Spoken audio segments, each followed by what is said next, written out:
So Gio Reyna is back, thanking Philly. He's with the national team once again, and the outpour of love from so many players, including Jude Bellingham. The cream always rises to the top. Cheeky Yunus Musa comment in there as well. Serginho Dest, Chris Richards, you know it. So what did Poch have to say about Gio Reyna? Let's listen in. Well, he scored, and I think he did a very good job. I'm so happy with him. He showed why he started, and he has confirmed that he's a player that need to improve because he need to play more in his club. But we can see today that he was great, scored and assist, and in the way that always the capacity to read the game and find the free space in between the line. I think that was a nightmare for Paraguay, and I think he did a very good job. And on that note, we bring in our U.S. soccer insider, Paul Tenorio. Paul, got to ask you about Gio Reyna, because I think before this camp, a lot of us probably thought that Gio Reyna probably wouldn't even be at the World Cup, and now he's kind of played his way into a roster. Yeah, I think he certainly played his way into the conversation. You know, the key for Gio Reyna has never been about his quality or what he can do when he's on the field. It's always a matter of, can he stay healthy and can he start playing again for his club? He came into this camp with the fewest minutes of any national team player this year with the club in a national team camp. So there's still work, I think, for Gio Reyna to be done here in order to make the squad. And he needs to stay healthy all the way through. But Mauricio Pochettino brought him here because he said, look, he's a special player and we need special players on the field. I want him to come here so he can feel encouraged, so he can regain confidence, so he can start to feel a part of the group. And the payoff for Pochettino and for Reyna was a goal 4 minutes in. I thought he looked very good on the ball. There were some moments off the ball where Gio Reyna has to do a little bit of work. I think he was late to press on the goal for Paraguay, which allowed the long ball to be played. But what Pochettino was talking about was very much on display, right? His quality on the ball is special. It's different.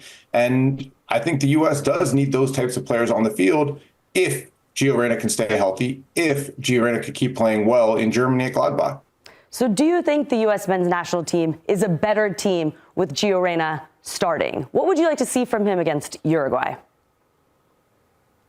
Well, I think it can be for sure, especially as they play around with this formation, which has usually two number 10s on the field. I think the idea of Christian Pulisic and Gio Reyna in those number 10 spots is as intriguing, at least, as Christian Pulisic and Malik Tillman, right? So you have to think about if he's playing well. Again, if he's playing well and if he's bringing quality, can he be a difference maker? Of course he can. And so, you know, that's what has to be weighed right now. I think he does need to follow up this performance against Paraguay, against Uruguay, and it's a huge test for him, right? To play two games just 4 days apart, drastically different weather, going from the cold in Philadelphia now to the warm in Florida. How do his legs hold up? He told us in the mix zone the other day he felt like he's at about 85% fitness, so he's not 100% there. So how much does Mauricio Pochettino even risk him, considering his history? How many minutes does he play?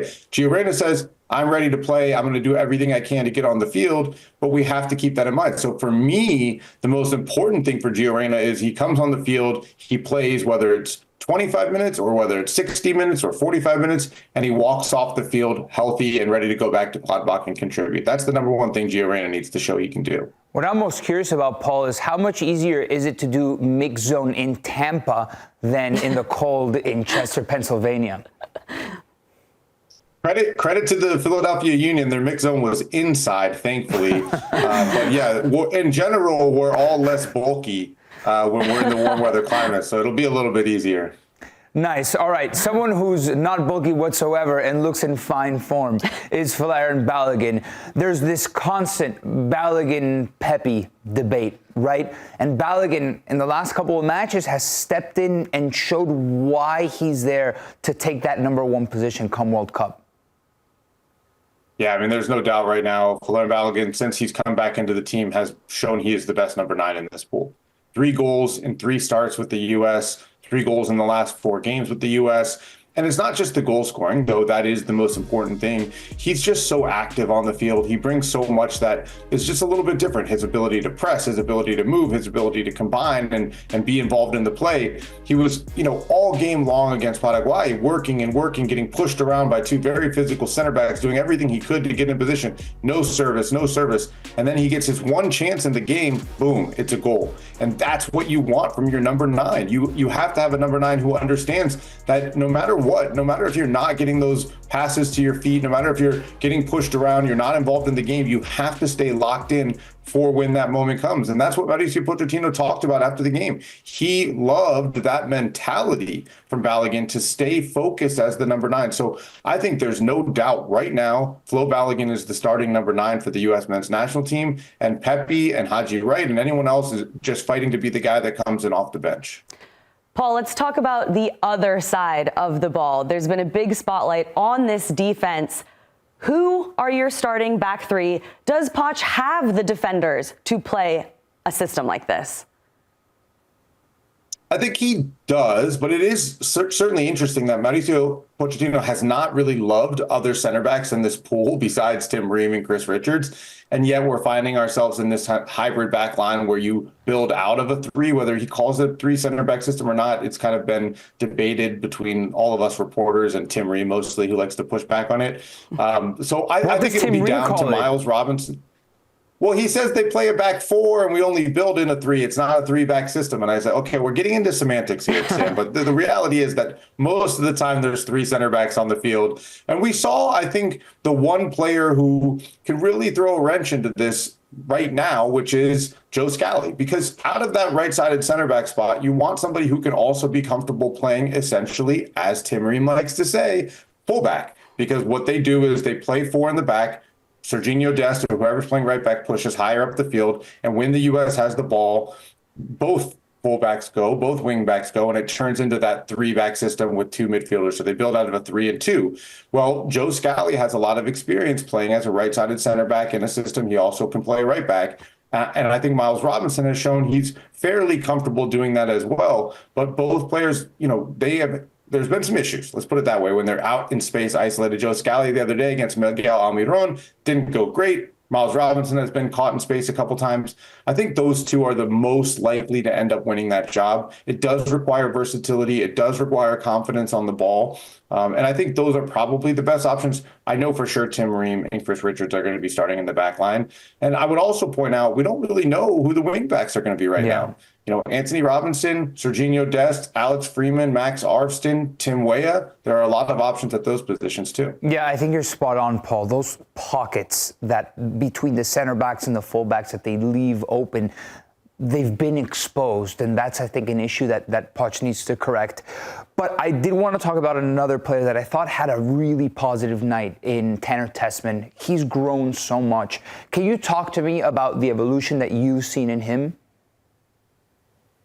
Yeah, I really like Tanner Tessman as a player as well. He's very calm, composed on the ball. He's got very unique size for the player in that position. He's a big kid. He can move. He's dangerous in the box. On attacking set pieces, he adds another good defensive element. This is a player who I think he could drop back and play center back if he wants to with that profile and maybe turn himself into an even more valuable center back.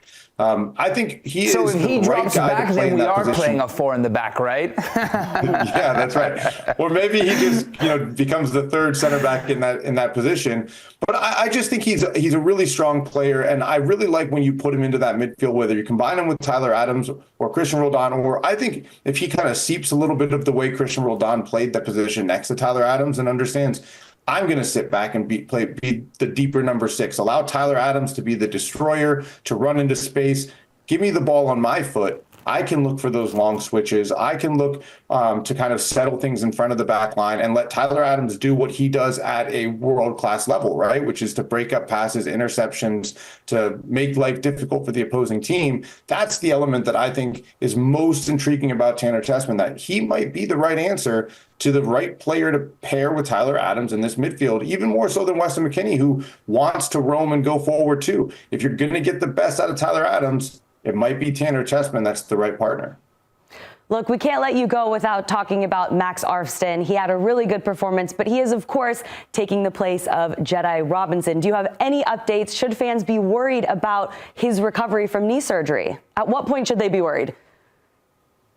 I mean, yeah, I think they should be worried right now. I think it's fair to say that. Antonee Robinson has had these issues with his knee going back to last October with the U.S. men's national team. He got into a collision that led to a dead leg in his quad. That caused the bleeding that happened there, and the blood calcification led to these issues in his knee. He played out the season last year, playing through pain the whole way through, and then underwent surgery, but he's not 100% back. He's still dealing with issues with his knee. And I think, the fact that he's been missing for so long from this U.S. setup is certainly concerning. He's such an important player. There's probably some decisions being made about Antonee Robinson right now of recovery timelines and trying to figure out when can you get back, get fit, and get into form. He's not going to be able to play with the U.S. until March. So if I'm a U.S. fan and as a reporter, I'm saying right now, what is Antonee Robinson's role? How healthy can he be come World Cup time? Is he going to be able to get on the field consistently for Fulham once he comes back? And, maybe you take a little bit of solace in how Max Arfsten has played. There are other options there, too. You can play Tim Weah as a left wing back. You can play Serginho Dest on the left side. But Antonee Robinson is a really, really good player. So certainly concerned about his fitness levels and when he'll be back in the red, white, and blue. Max Arfsten coming up in a couple of segments in a Morning Footy interview. Paul Tenorio. Paul, thank you very much, man. Go get some sun before the game. Thanks for watching this video from Morning Footy. For all news and insights regarding leagues around the world like EFL, Serie A, and all UEFA competitions, both men's and women's, don't forget to sign up for Paramount+.